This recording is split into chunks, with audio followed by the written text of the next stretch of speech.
Welcome to Steelfest 2017. While most of the bands here are black metal, death metal and whatnot, here we have a really pioneer band of funeral doom, Skepticism, as it's known, one of the leading bands of the genre. Here we have two guys from the bands. As you can see, they are old men, real veterans. Would you like to introduce yourselves?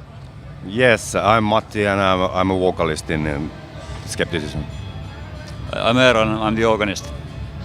So, you are quite a local band, as it was mentioned before the actual interview. You said this was the easiest ever to come to play the show. How will it show on the stage? Well, it probably won't show on the stage because we've done it so many times. We prepare the same way, even if the trip here was short. But always before a show, you get in the mood, everything around you disappears, and there's just that moment. So it won't show on stage at all, I think. All right.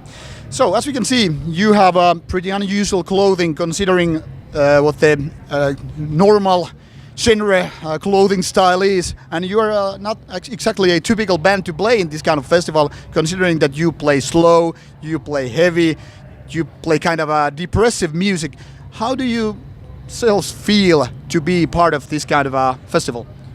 Well, I think it's a good addition for these kind of festivals to have slower bands and heavier bands instead of all these like grindcore or death metal, and maybe the audience they can relax a little bit during our set and their ears can rest a little bit. I think like it's like that.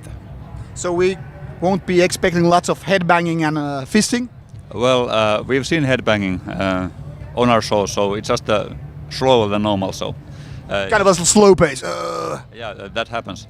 Yeah. And kind of what seems to happen in our shows is that it kind of mesmerizes the crowd. So, well, that seems to happen. So basically, even if the crowd is the same, we've been to a lot of shows with faster bands mainly, and if someone told me 20 years ago that we will be showing or playing outside in Hyvinkää in the summertime, I would not have believed that.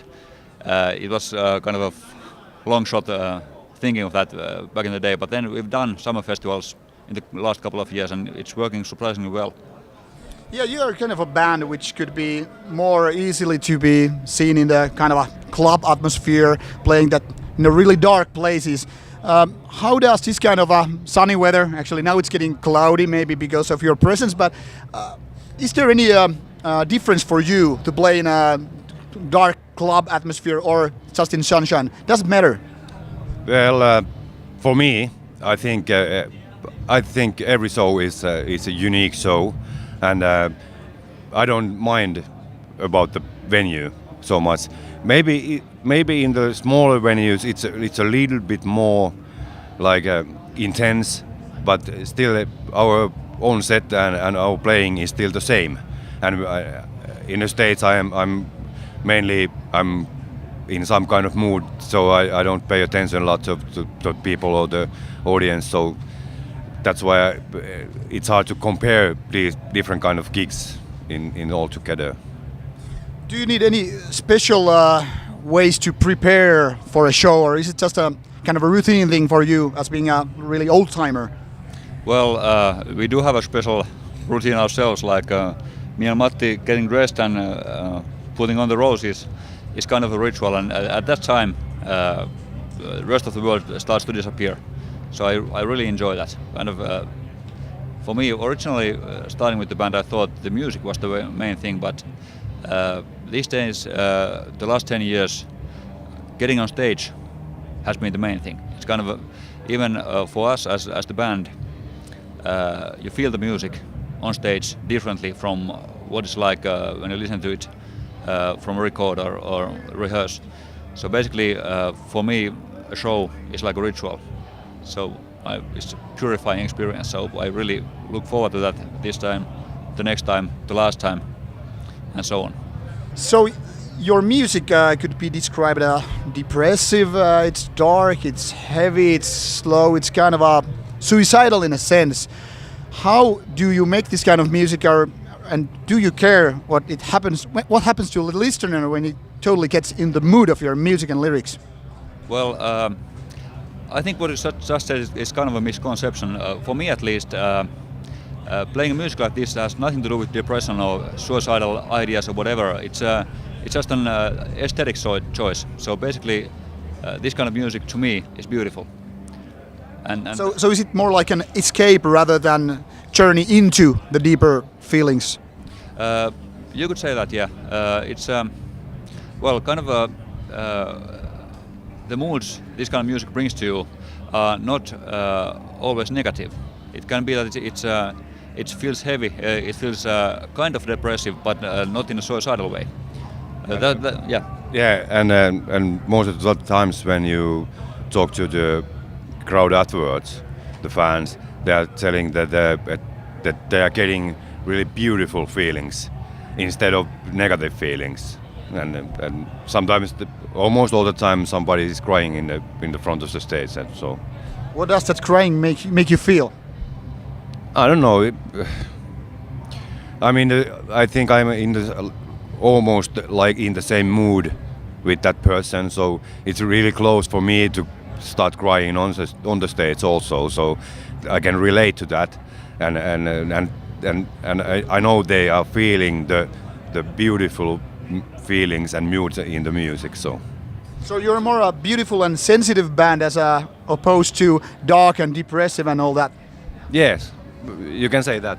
Yeah, I would say that we are a band whose view on beauty is dark and depressive. So it goes both hand in hand. Yes. So let's talk about a bit more about your lyrics. Where do they come from, and what is the main source of inspiration?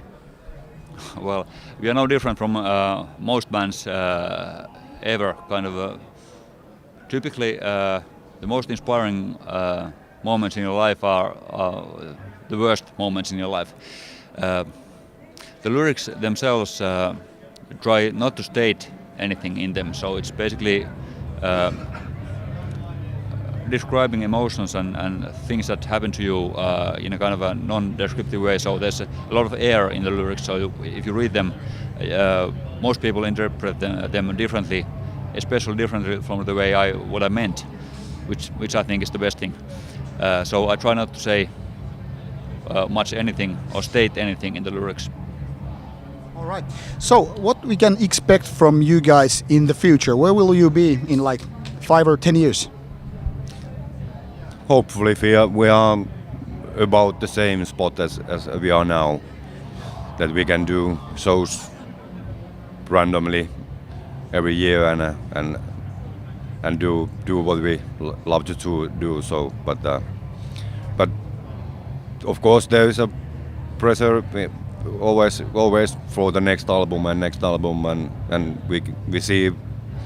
Then we see in a few years we see what we are doing. So. All right. So we are kind of we are too old to dream big dreams. So basically, we've been doing this for 25 years now. So it's a lifestyle. So my hope is that we will still be doing shows when we need assistance getting on stage in 25 years or so. So basically, like Matti said, I think where we are now, playing shows, some 4 to 6 shows a year, releasing albums every 5 years, just pretty much ideal for the band. So for me the important thing is to keep the thing going, keep new songs, new shows coming up, and see. I hope we stop playing shows when the first one dies. That is a really good stopping point. But the last question. So now that people will see this video hopefully and get the idea of what kind of band Skepticism is, but there are always newcomers to the music, to your band. Where should they start from to getting know you guys? Is it going live or buying a certain album? I would say, at this point, I would say you should see us live.